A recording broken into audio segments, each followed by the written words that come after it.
ก่อนไปดูไปดู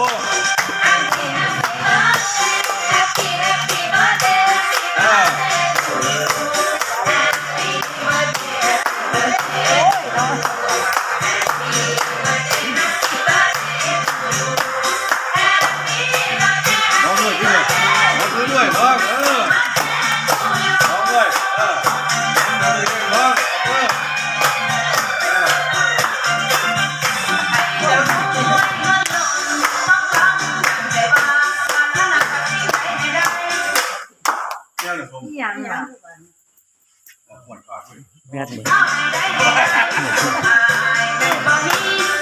เหมือนย่าง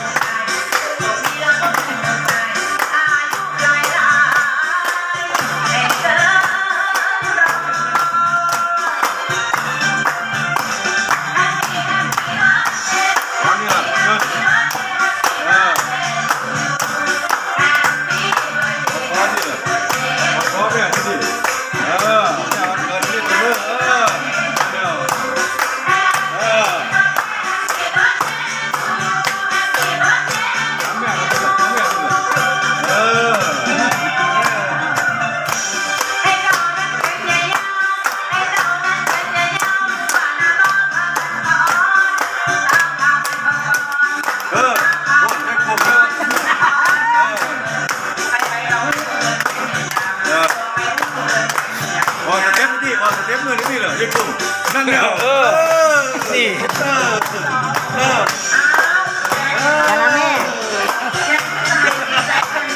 มันหนูว่าเขาเนี่ยนั่นเดียวโอ้เดียวอ้วนนี่นะนั่นเดียวไม่ได้กันไรไอ้พี่เดียวนะ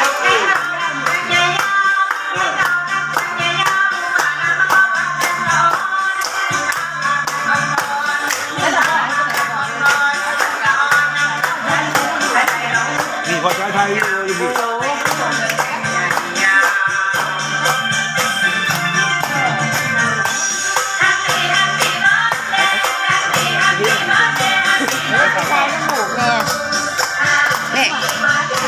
รับกันสิ